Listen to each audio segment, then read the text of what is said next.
I'm so advanced, man. This industry is not ready for me, man.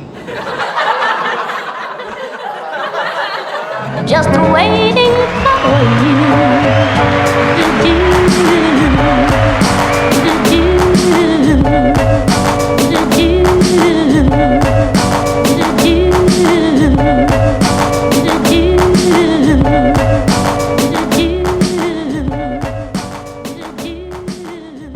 All right, guys, listen up. We have something new that's going to change your fishing game forever. If you haven't heard of Sperry's new performance collection, Sperry Sport, you're missing out. These shoes were made to live on, in, and by the water. That's what I do. I live on, in, and by the water. I'm pretty much Aquaman. And without these shoes, these deck boots, everything that they provide, I wouldn't be able to live the lifestyle that I do. I wouldn't be able to catch the fish that I catch. And neither will my club members or my podcast guests. And you guys know I only get the best podcast guests. These boots are made with hydrophobic materials for a completely waterproof experience. They're breathable, quick drying, and they feature a molded foam midsole for increased cushioning and shock absorption, so rough seas are not an issue. And of course, Sperry's signature wave siping technology, the one that made them legendary for increased traction, is included in this boot. These guys know water, so use our exclusive code BFC20 to shop now and get 20% off your purchase of $99 or more. This offer is valid from June 1st to September 1st. Again, that code is BFC20. 10 out of 10, I would recommend. So go check them out. Today we have a very special guest on the podcast. His name is Captain Mike LaRussa. He recently made an incredible catch while sea bass fishing, and we are going to hear the story behind that today. Thank you for tuning in to episode 33 of the Brooklyn Fishing Club podcast. Mike, thanks for calling in tonight. Really appreciate it. You came across my radar because I saw something that what's his name? FV Richie Roberts, the legend Richie Roberts. I think he reposted a picture of you guys, you and I guess the other guy you were out with fishing with, and right. You're on a center console, and it looks like you've got, I don't know what the swordfish weighed in at, but it looked like a 2 to 3 to maybe 400 pound sword. And yeah, it was a 325. 325. Wow. All right, so tell me this story. How did you catch this fish? All right, so I've been trying to catch a bluefin, an inshore bluefin, all spring. And if you remember anything about last year, the bluefin fishing was pretty unreal, pretty unprecedented for our area. The giant bluefin came in, and people with little to no experience were hooking up with fishes that were 500 plus pounds. And I caught a couple of them last year, and it's just been slow with this spring with them. I know one guy who caught one, and a lot of people who have been striking out. But I just keep trying. So I was on my 5th, maybe my 6th of the season attempt at trying to get an inshore bluefin. And, I don't go very far. I just go to the mud hole. So I bring the clams. And then by about, you leave the dock at 5 in the morning, and then I go to catch some bait. I like to fish with live bait. So by the time you catch your bait, and maybe I caught a few bluefish around the tip of Sandy Hook, that brought me to the mud hole around, 7:38 in the morning. Drive around, catch no tuna fish. You see no tuna fish. You don't see anything, worth fishing. And, I've done that, like I said, several times this year, and I got skunked. So then at about 9 or 10 in the morning, we bring the clams in and we say, all right, it's time to put some dinner in the box. We switch over to sea bass and ling. Where do we start fishing? Got this wreck, like in the north end of the mud hole that I was set up on. And it was pretty slow. The sea bass fishing was pretty slow. The entire time I'm sea bassing, I have a live bluefish on an 80, and I'm making drifts or whatever. I'll put the bluefish out. If I'm anchored up and I'm stationary, and I can put the line out, I put the live bluefish out. So basically all day long, there's a live bluefish bridled to an 80 wide swimming around in my live well. At any moment in time, I'm ready to pitch that bait, always. So the wreck is pretty slow that we're on. I said, let's pick up and let's go take a look down at the farms, which was like southwest of us, like 6 miles. And I'm making my way over there, and I'm about 1.5 miles shy. And I just start slowing down just to see if I read anything, coming over a little ledge that, I've fished before, and I'm just creeping. All of a sudden, I look over to the side of the boat, and I'm like, what the fuck is that? This guy, Chris Jerkson, he's also a lifelong fisherman. He's a captain. He runs one of the ferry boats that goes back and forth to New York City. He's an experienced guy. He fishes a lot as well. We both fish a lot. We're both looking at this thing like, what the fuck is that? Before I could say that the second time, I got the bait in front of him. I ripped the bluefish out of the live well and I threw it in front of him. And I'm cruising real slow. I just repowered my boat with a Suzuki 300 four-stroke, and the thing is so fucking quiet, man. And what type of boat are you on? What type of boat are you fishing on?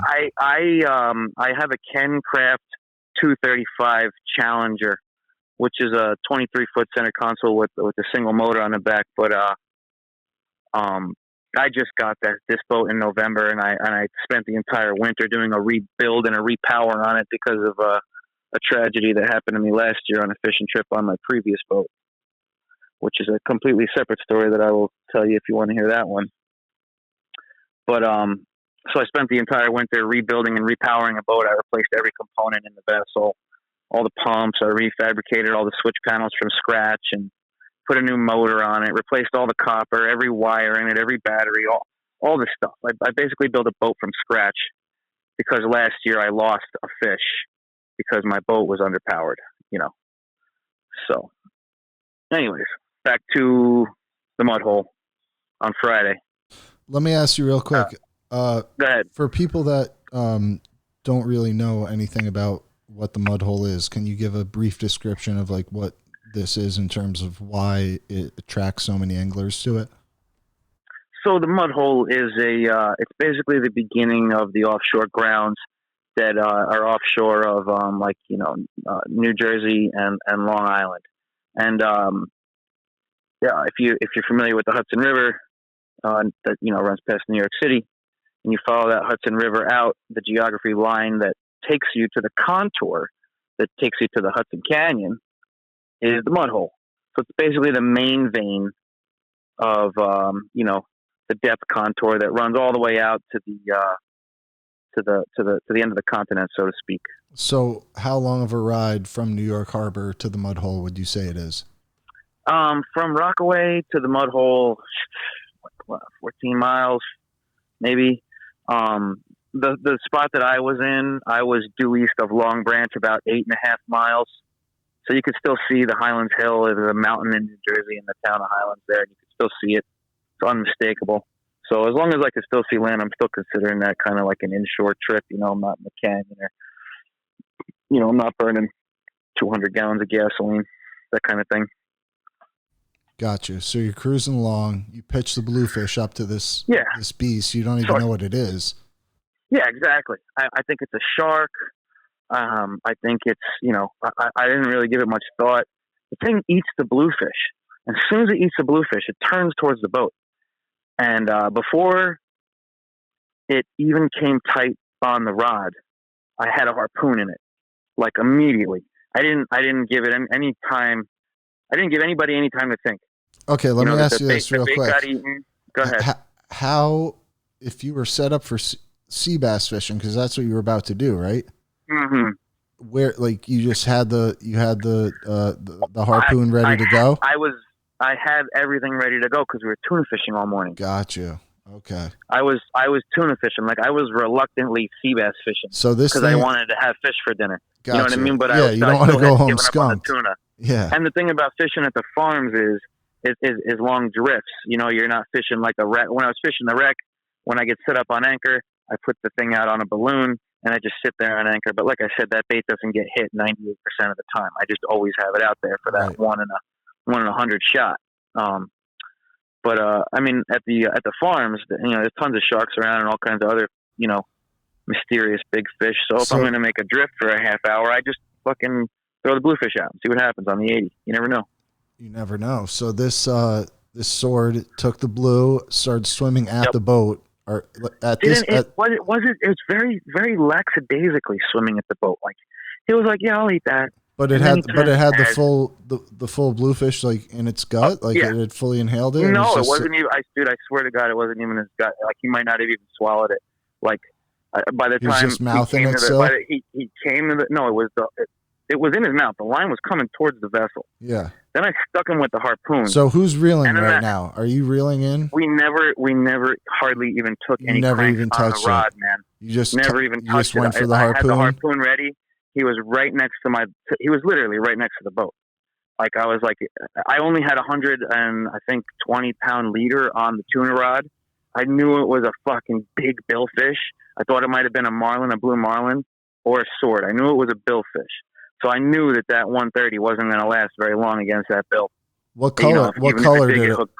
What color was it showing? It was lit up like bright fucking blue, like electric. Oh my God. Blue, insane, and it was swimming like no fish I've ever seen. It was like it just made a 180, like in half a second, and like a weird, you know what I mean? What was going through? What was going through your head right before you threw that harpoon? What was going through my head is that no one's going to believe that this happened if I don't subdue this fish next to my boat. That no one's going to believe a word of this. That was the first thing I thought was this isn't even real. But I just, whatever, man. I just stuck him, and then where did you stick him? I stuck him straight through the top of the shoulder, man, like right through the middle of the dorsal, and it went straight through the fish. So did he get stoned or did he take off? No, he did not get stoned. It was like, I missed all the vitals. I missed the gills. I missed the brain. I missed everything. I just went straight through the middle of it. As long as you hit him, whatever. I definitely had a secure shot. And I knew that, it was the dart was going to stay in. By this time, the mono is parted. Like, I don't even know how it's just gone. There was no, you know what I mean? So you weren't even leadering it. Like it was just swimming at you. No, not even. Stuck him. He had the line in his mouth, and then I stuck him because he was right there. Okay, so then what happens? Then I only had 30 feet of rope connected to my dart. So at this point, I'm scrambling through the front of my boat because I have a polyball that I want to hook up to the end of my dart line. And then I'm thinking to myself, well, I only got fucking maybe 30, 50 foot of dart line tops. I don't know exactly. It was less than 50. I got a basket of anchor line beneath my feet in a hold. And I'm scrambling. And I'm just like, there's anchors on top of it and toolboxes and like all kinds of other shit because it's my backup barrel. And I get the fuck, I'm throwing shit all over the place. And I had to tie all that stuff together before he took that 30 foot of harpoon line. So I basically tied like 3 lines together and a polyball in about 32 seconds. It's like right out of Jaws. It was some Jaws shit, man. It was some Jaws shit, like for real. And then, Mr. Hooper. Yeah, exactly. And then, what do you call it? Then he took. I finally get all the shit tied together, which it seemed like it was 10 minutes, but it was probably only less than a minute. It took me to do all that stuff. And we're down and tight on the fucking thing, fighting it on a hand line, like Moby Dick style. Get out of here. Yep, and that lasted for an hour. And hand lining for an hour. Hand lining it back and forth on the rope for an hour. Me and Chris are handing the line back and forth, back and forth, back and forth. You guys heard it here first. This is the most epic story to come out of the Northeast thus far this season. Continue. So back and forth on the rope, back and forth on the rope. He takes the polyball once. We get the polyball back. He takes the polyball a second time. We get the polyball back. He takes the polyball a third time. And the polyball disappeared for like 5 minutes. And at this point, I have a lead. Like I have a rope connected to the polyball, but I'm not fighting them anymore. Now I'm 45 minutes in. I'm telling Chris, I'm like, drink water, man. Just drink some water and gather your thoughts. Because like we got a minute to rest here. So the polyball disappears. We both pound a pray Gatorade. to God. We look at each other like, what the fuck is going on right now? And then I'm no joke, dude. I swear to God, the polyball was gone for like 6 minutes. and then it just popped up, just like in Jaws. It just popped up, and we continued the fight. And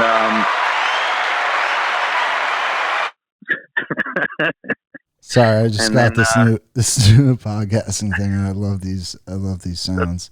But yeah, that's funny. I'm fucking cheering So you then, on, then what happened? Then we fought the fish for probably another 10 minutes after that. I think the polyball really tired him out, and we were able to gain some strength because we were shot by this time. We get the thing next to the boat. Chris is on the rope by the time the fish comes to the vessel. I got the gaff in my hand. I gaff it. The fucking fish is tired, man. Like we put the heat on him. Like my boat's 5,000 pounds. He was just dragging us. And that's it, man. Then we get the thing. Man. What's that? No, that's just another thing we dubbed in. I got you. No, just keep going, dude. So we get the thing. We put a tail rope on it. I tie the tail rope to the stern, and I tie the dart line to the spring cleat because it's like halfway down his body. So now the thing is secured next to the boat, and me and Chris just look at each other like, I guess that just happened. Not ready for me, man.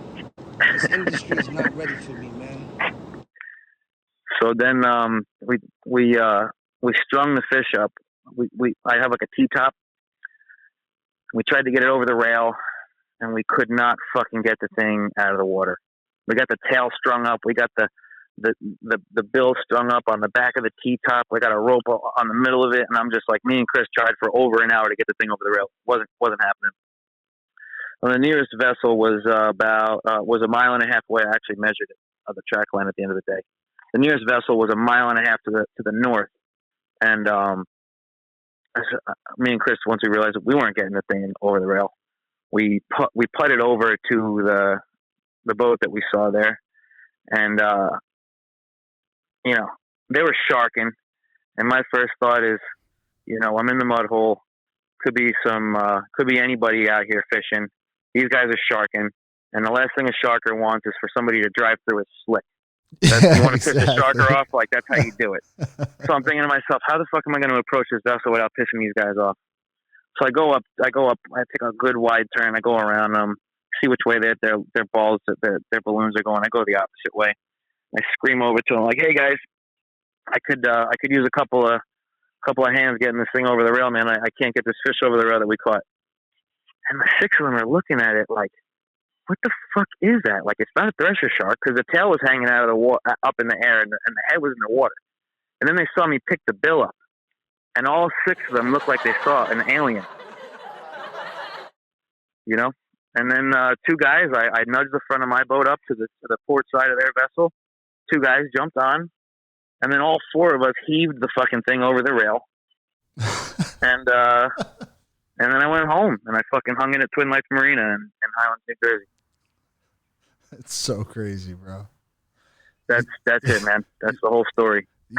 Do you think that's the craziest catch you'll ever see in your life? I mean, I don't know anything. I grew up fishing, since I'm in diapers in this area between Jones Inlet and Manasquan my entire life. I'm 34 years old. I have a 100-ton captain's license. I've worked on boats my whole life. I worked with a lot of people who are way older than me that have way more experience. And I even talked to some of them, and they were like, "I've never, ever, ever heard of that." So what do you think this is? Like, do you think that any of this, like the increase of bunker, the increase exactly, man. You read my mind, man. They like, do you think we'll see another sword this season? Hey, man, I fucking, who the fuck knows? Maybe. I hope so. It'd be cool if that became a thing. I mean, if we're seeing bluefin tuna, what else could be in there? Who knows, man? Who knows? And guys, last year we're catching cobia. Like you hear one. I remember when I was a kid, you'd hear a one, and it's like, "Oh, cobia." Now it's like, "Oh yeah, I got one." I've seen them. I've seen them follow the bunker spoons, not the ones you troll. The big bunker spoons you cast. Right. The Magnum flutter spoons or whatever. Yeah, exactly. Yeah. I've had like in the heat of late July, August, I've had cobia follow up to the swim ladder of the boat and not touch it, but I have seen 50-pound plus cobia within sight of the Freedom Tower. I know they're there. For sure, man. For sure. There was one time where we saw an entire school of spinner sharks. I mean, you never know what you're going to see. How about the one kid that got, I mean, he's kind of an idiot for doing it, but he shot a tarpon with a spear gun last summer, right in Jersey. I mean, we've got tarpon. Yeah. I remember that. And there was another guy in the club who he works for the DEC, and he was doing some type of research mission out in the Hudson, and he saw some big silver fish washed up, and he went over to see what it was, and it was a 6-foot-plus tarpon carcass. Yeah. And I've heard of them. Hey, man, the Gulf Stream is powerful, man. The fish get caught up in it, and before you know it, they're spending their summers in the Jersey Shore. Do you feel like the Gulf Stream's getting closer to the actual shore? Well, I think that varies from season to season, but I think that the main thing is the bunker. They stopped letting people net the bunker around here, and things just happen, man. Like, I've caught how many striped bass, I've caught millions of striped bass in my life, and when you get the stripers that are in the bunker and you cut them and they smell, man, they fucking stink. And I've caught threshers that are like that too around here this time of year, where they fucking stink. You cut them and you're like, ugh, that stinks. It's because they're all in here. It's just easy feeding on the bunkers. It makes complete sense. It's that and bunker when I hung oil. that swordfish upside down, all the bunker fell out of it, just like the threshers that I caught last year. When I hung them upside down, they emptied themselves of bunker. And when I gut the swordfish, I left it up on the forklift and I gut it while it was hanging, so I could ice down the rack properly. The fish without any guts in it. It smelled like a fucking striped bass, man. That fish was not lost. That fish was not injured or confused. He was in there having an easy snack. So who knows what comes through? Who the fuck knows, man? My buddy's caught a great white last week. That was going to be my next thing. Was like, who knows if there's giant great whites that come through? I mean, if there's giant, my buddies were fishing. They got a small one, but it was last week. Yeah, but it's a small one. But these things, they give birth to live pups. That means the mother is not that far away. I mean, it's a valid point. Could be totally valid, man. They're totally out here. It's only a matter of time before one of these great whites actually, takes a striper and gets hooked or something. But you never know, man. The ocean is bizarre, and people think that there's some kind of connotation because you're next to a city that the ocean might be some type of way, but people have no idea what's inside of New York City. No idea. It's pretty amazing. Absolutely. So tell me a little bit about this tragic trip that happened last year that made you revamp your entire vessel. All right.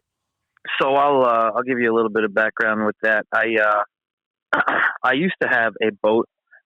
The name of the boat was the Blue Yacht. It was a 16-foot aluminum, deep V, Great Lake style boat with a 40 horsepower tiller motor in the back.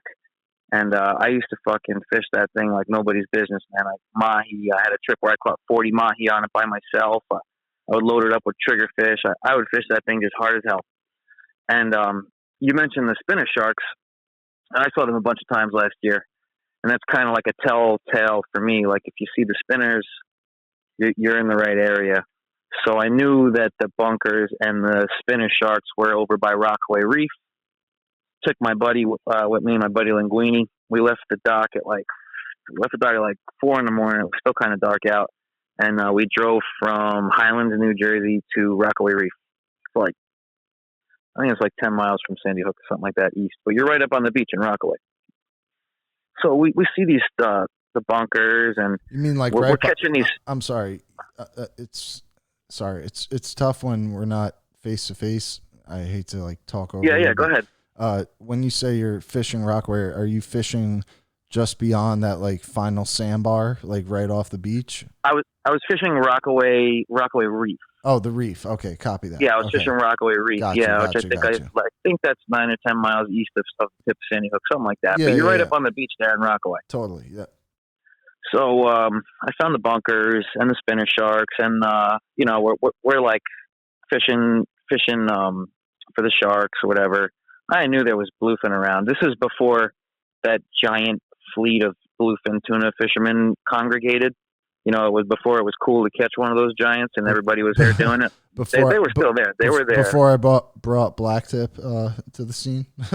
Yeah, exactly. Before people started getting on airplanes to come to catch them here, I was there in my little tin boat, fucking around, and I was catching the sharks. We catch the shark and we let it go. We take a picture and whatever. Just having some fun fucking around with the sharks.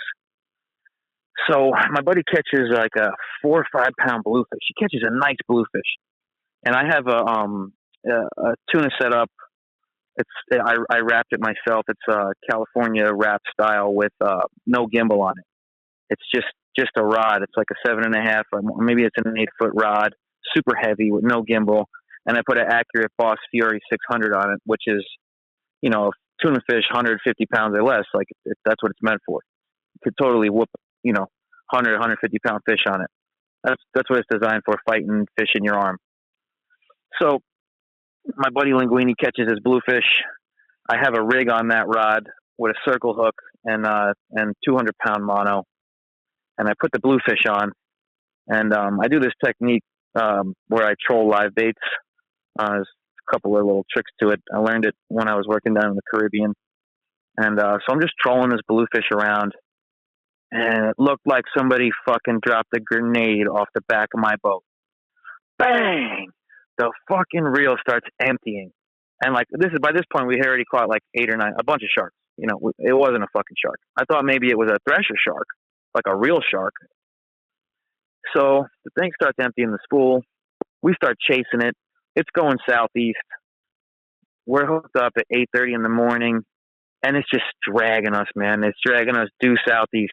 Me and my buddy passing this rod back and forth hour after hour after hour after hour.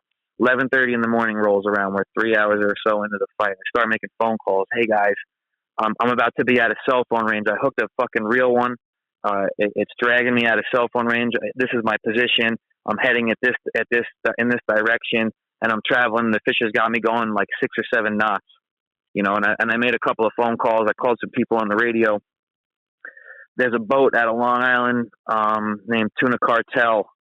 And he called me back on the VHF, and he says, "Hey, I hear you're in the area. I'm pretty close to you. If you want some help, I can come and assist." And this was at maybe it was earlier on in the fight. I thought I still had it, and I denied his help. I said, "No, I don't need the help. I wanted to see if I could get it myself." So do you think I keep that going. was think that was a little bit of ego right there? I didn't realize that I had hooked into something that I couldn't handle at this point. Yeah, I don't know. I mean, in hindsight, right? I mean, in hindsight, was man, it ego, or was it just like, you know what, I want this fish myself? That's it. I thought I could do it. I thought I could fucking do it. Yeah. I thought I wasn't thinking about anything like that. I was just thinking like, nah, I don't know this guy. I don't want some stranger coming to help me, So then we continue to fight. The fish continues to drag me offshore. I get it to the surface and I identify it, right? And then it disappears. I don't see it again for 2 hours. So I call back and I get the guy, Adam Ross is his name, Tuna Cartel. I get a hold of him and he comes to help me now. By this time, we're all the way back out into the mud hole near the McAllister. And I passed my rod to his mate on his boat. So I'm in a 16-foot aluminum boat. My buddy's driving the boat. It's getting rough now. The waves, the boat is disappearing in between the wave troughs. It's getting fucking nasty out. South wind in the afternoon's picking up. It's getting like that, I jump from my vessel to this other guy's boat. Never met him before. I jump through the air, crawl over a fucking wave into his vessel, and I'm begging the guys to fight the fish because I'm exhausted. I'm like, please fight the fish. Just fucking take it for a little while. And I drank like 3 bottles of water because we had ran out of water and Gatorade by that time. And I started like pushing buttons on the guy's chart. The guy stepped away from his own steering wheel after I got on his boat. He like looked at me. I looked like a psychopath, and he stepped away from the steering wheel of his own boat. It's like a beautiful fucking regulator with triples on the back. It's He like, just backed down. Boat of my dreams type of boat. He was just like, You know, and I just fucking jumped on it from a tin boat. So I look at the guy's machine and I'm like, where the fuck are we? Like, I looked up and I can't see land anymore. You know, I hooked the fish up on the beach. So I'm fighting the fish. These guys, they didn't want to fight the fish. They fought it for a few minutes. They handed it back to me. I get the fish up to the top, bro. And the guy's mate, forget his name. His name's Joe. I can't remember his last name. But he was afraid to throw the harpoon. I get the fish all the way to the surface, so much so that it's making a wake with its fucking pectoral fin on the surface. And the guy goes, I can't throw it. Adam, you have to throw it. And then the fish fucking disappeared and nobody ever saw it again. I thought they were a tuna cartel. What? Yeah, I'm putting them on blast on this website. I thought the tuna cartel are ruthless. They hesitated. Don't confuse the two things. I'm Captain LaRussa, and that is the tuna cartel. No. Adam's a nice guy, so I don't want to fuck him up. I like Adam, but I was Adam, more than disappointed at that moment in time. Adam, if you take me fishing and let me throw a harpoon, I won't put you on blast. No, I'm just joking. I'm still gonna put you on blast. Adam is a great dude. No, he's probably a cool dude. But honestly, why do you think they choked? Because of the size of the fish? Like, what do you think? Because was it oversized? Victor, let me tell you. No, we weren't breaking any laws. Like, so then why would they choke on that? That's the fish of a lifetime. Because people don't understand what it takes. For the same reason that I had the harpoon in that swordfish, Victor, because people don't understand what you have to fucking be ready to do if you want to fish for these fish. And you know what the saying is? You can talk a big game, man. You got to be ready. You know what the saying is that you have to live by? And I've lived by this since I played lacrosse back in the day and played sports and everything, and my coach would drill this into my head. Right. He who hesitates is lost. Dude, and you know what? If I had hesitated 2.5 fucking seconds, that fish would have that swordfish probably would have been gone. And he would have came tight on the fucking 80, and he probably would have broke the leader, and we would have been telling a fish story instead of fucking hanging. And on the opposite end, telling a fish story because people hesitated. So I've been on both sides of that spectrum, man, and love you, Adam, but it's all right. I would have loved to have had that one under my belt too. It's all right, man. Just take me fishing, and we'll set everything straight. Yeah, right. Come on, let's go. Let's go. Let's get out there. Let's go, baby. I'll throw the harpoon. I practiced throwing the harpoon with Captain Richie from Rockfish. He taught me how to throw the harpoon. You throw a cheap bucket out with a rope. You throw it out. You throw it out behind the dock. You set it at different lengths. And I made a bet with him, and I said, if I stick the bucket on my first harpoon throw, I get to harpoon the next fish on the boat. And I stuck it on my first harpoon throw. I used to play. Nice. I played Division I lacrosse, and I played defense. So I had a 6-foot pole. So I'm ready to stick shit. My favorite check was the poke check. So I'm ready to poke fish. Yeah, man. I just need the right shot. So Adam, hit me up. We'll get you on the podcast, and I'll teach you about hesitation. Yeah. Jesus Christ. So that day, that bluefin dragged me 21 miles southeast. 21 miles southeast. It dragged me 21 miles, and I fought it for 8 hours and 26 minutes before I lost it. With no gimbal, just like holding onto the rod.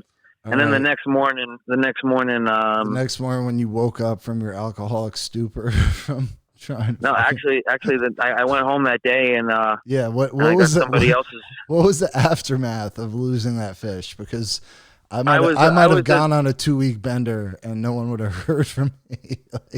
There was a really good yellowfin bite going on, and you redeemed the yourself. Next morning I was scheduled to run somebody else's boat to go do that. And I fucking did that. I went out to I think we were in the Chicken Canyon. Where the hell were we? wherever the yellowfin were set up last year. I can't remember. And we caught a bunch of big Allison yellowfin. So you spent a lot of time offshore. Have there ever been any close calls where you almost didn't make it home? I don't know. There's definitely been some sketchy stories, but I don't like to retell them. Well, tell me your sketchy. I don't like to glorify in the mechanical failures, because I spend my entire, whenever I'm not on the water, I'm thinking to myself, what can I do? Well, no, it happens to everyone, man. I mean, my first tuna trip, I almost got killed by a rogue wave with Captain Joe Mattioli out of Staten Island. We got fucking submerged in a 37-foot contender. Fuck that. Did you catch any fish at least? We caught one baby bluefin, and before I could take a picture of it for content, this guy threw it overboard and was like, "Oh, they're very fragile," and just threw it overboard. And I was like, "Oh, sick!" And this was after we got hit by the rogue wave, and we just I was the youngest guy at the time on the deck, and these older guys decided to keep fishing and got back to the dock. And I probably told this story on the podcast before, but got back to the dock and found out he made a big joke about how he didn't even have the life raft on the boat, and how if we hadn't made it through that wave, that we'd all be in empty caskets. And that was chill. Yeah. That was fun. There's no joke out there, man. You spend a lot of time and thought into your preparation. He didn't even have the EPIRB. We would have been done, dude. We would have been done. If he hadn't fired it through the wave, and if he didn't have powerful enough outboards, and he pretty much torpedoed us through the wave. I mean, one thing I learned in my experience, I will say this, and I fish with people all up and down the experience scale. I really don't. I hate to say the word, I don't trust anybody, because there are some guys out there I really do trust, some good captains. But I'm always fucking watching people, and I'm always asking the right questions. Someone gets on my boat, and even though I don't want to have this conversation, I say, look, I have a Pelican case. In the Pelican case, there's an EPIRB, an inReach, and a VHF. If we go over, this is coming with us, and that's where the life jackets are. Some people make a joke. Some people say okay. Some people don't even know why I'm saying it. I'm saying it because I don't want to have to say it again. Yeah, because you might not get the take all that stuff seriously. You might not get the chance to say it again. I'm showing you the case. The case is in my hand. That's how quickly it happens. Look at this case. I show it to everybody. I say, look at this case. If anything fucked up happens, just grab this case. If we have this case, someone will come and get us. Otherwise, we're in big trouble. But that's a good thing to do. I mean, because some people, there's a lot of anglers that just look at Instagram, book a trip, never been out on the some guys are booking tuna trips that have never even been out for stripers, never even been out for fluke. And they're like, "Oh, I'm going out for tuna. This looks easy. I see all this stuff on Instagram." They have no idea what could happen out there, man. You think if you're paying a guy, they should have all that stuff in order for you. I've worked on a bunch of party boats through the years, and I worked with a guy, the hyper striper. I mean, that dude's fucking awesome, man. That guy is a hell of a fisherman. He's got, and when you step on his vessel, you don't ask those questions. It's not even a conversation. Yeah, he's friends with the life raft is up in the bow. The EPIRB is strapped up to the T-top, and then you don't even talk about it. It's just what it is. What it is. What you think if you're paying someone, that's what you're paying for. You're paying for them to fucking worry about all that stuff. Hopefully, that was the problem with the trip I was on. It was a buddy trip, so we were just paying for gas. Yeah. And get yourself one of those EPIRBs are dude, they're like $250. Yeah, no, I know. And you stick them right in your pocket. I just registered one today for blacktip. Yeah. Just fucking throw it in your fishing bag. You go on a party boat, you take it anyways. Also, a great tip I learned is if you have deck boots and you go overboard, you can use them to harness air and then put them underneath your armpits, and you can float using the deck I don't like boots. these conversations, Victor. I don't like talking about sinking, man. Well, I know. I mean, it's one of my biggest fears too. I actually still have nightmares about that wave, because I've never seen a wave like that, and I pray to God and Jesus that. Was it rough out? It must have been rough out. It must have been a rough trip, because you only get those when it's fucked up out. Here's the thing: it called for 5 mile an hour winds, at like throughout the day, and we left at 3 a.m. It was my first. What direction? We were going out to the Bacardi wreck. No, what direction was the wind coming from? Wind was coming from southwest. Mm. One thing I noticed about fishing around here is if the weatherman says anything about east wind, just multiply whatever numbers are in the forecast by 2. And go fuck yourself because you're going to die. Yeah. Sperry isn't going to be happy with me for that comment, but hey, they're paying a pirate. But that's funny. You don't want to share one close call? I mean, I love to hear the crazy stories. Like, even if it's not you, like, what's the craziest shit you've heard of happening on the water? Crazy shit I ever heard of. I mean, probably somebody, finding a swordfish in the mud hole. That's pretty fucking crazy. Like, I'm still like, the other night I was in bed and I woke up at 3 o'clock in the morning. Like just waking up. I woke up and my mind was racing. It's like, did that happen? Like, did that actually happen? Like, I still myself, like, I'm just like you, man. I'm a regular fisherman. I've been to the mud hole a million times. There was 200 boats with an eyesight. Why the fuck did that fish stop underneath my boat? I was probably the only guy with a rigged up harpoon anywhere in the area. Why did that fish stop underneath my boat? It's not about why it stopped. It's about why were you ready? That's an easy question to answer. I've been fucked up too many times. I was about to say, it goes back to stories like what happened with that tuna. You were fucking ready for anything. And that fish inspired me to ready myself. That's why I got the boat, and I bought the boat last year in November. And I was like, I'm not fucking around with this dinghy anymore. I took that fucking thing last year to the glory hole, and I caught, like I said, I found a tree floating around in the glory hole, and I was by myself. And it was fucking loaded with mahi, like big ones. I caught like 40 of them, dude. All on artificial? I was like, I wasn't even ready to fish, dude. I had like clams and spearing because I was fishing inshore. So I was fucking like throw like a tiny little bit of bait because I knew I didn't have enough bait, and I would hook one on the bait, and then I would cast a spinning rod, and I would land one on the artificial, and then I would try to leave one hooked in the rod holder. So I was using bait and artificial at the same time on 2 different rods, trying to I would leave one hooked, and then I would fucking flip one in, and then I would cast that rod out and hook another one, and then flip the other one in. Like, I was fucking going berserk. I must have caught 20 of them in fucking 15 minutes. So pretty much it sounds like the key to your success is to go fishing for sea bass or fluke and then catch giant pelagic species. Yeah, it happens from time to time. You should just keep playing that formula till it ends. Honestly, you should. Yeah, I do have one rule though. If there's crabs in the boat, for some reason I can't catch tuna fish. Because once you anchor the boat on a blackfish spot, you're done.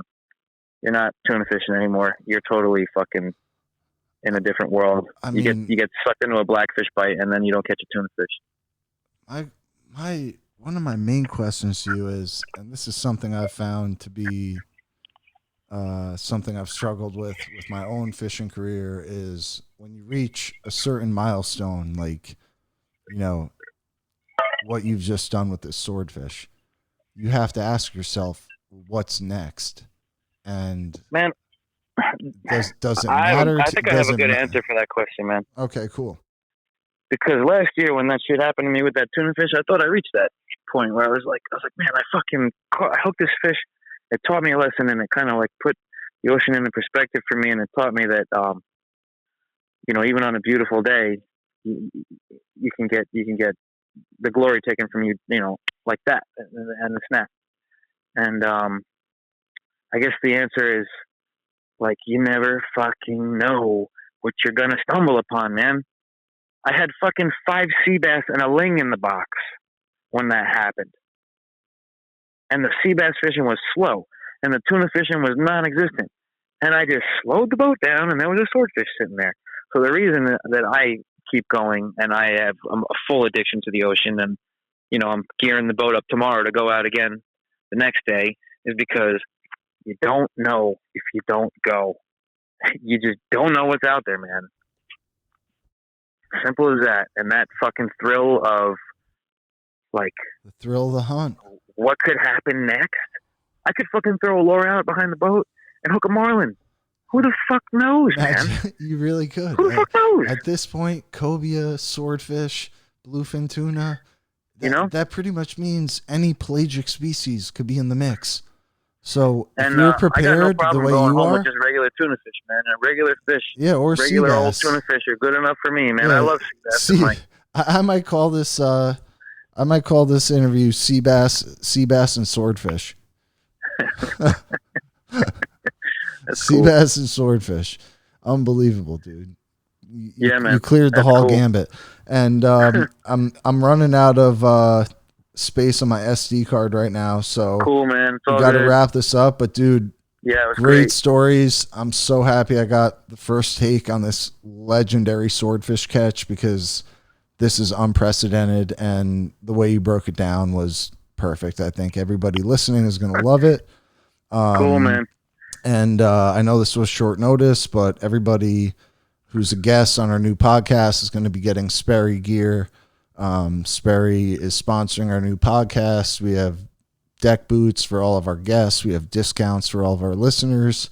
And it's going to be a great summer. So, you know what? Man. I hope you get out there. I hope you catch another one. I hope you catch a bigger one.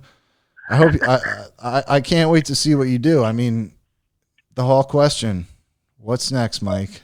That's it. What's next? I'm going to the Bacardi on Wednesday, hopefully. All right. Well, don't hit a wave on the way. Yeah, I know, right? Hey, if anybody wants to follow my fishing adventures, I'm on the Instagram, Mike LaRussa, MikeLaRussa. So if you want to, you guys heard it here. Adventures, I'm on there at Mike LaRussa, LaRussa. We are going to see him on the page, posted up. We got a lot of stuff dropping. It's going to be a really hot summer, and I'm really stoked that I got to link up with you, Mike, and get this story firsthand before anybody else. This is cool, man. An exclusive. We'll go fishing one of these days. We will, for sure. I'll take you out on a ride. Yeah, we'll figure something out. I'll talk to you offline about this, and we'll harass some aquatic life. Cool, man. Very good. Thanks for having me on. All right, man. Thank you for coming on. I'll talk to you soon. All right. Just waiting for you to do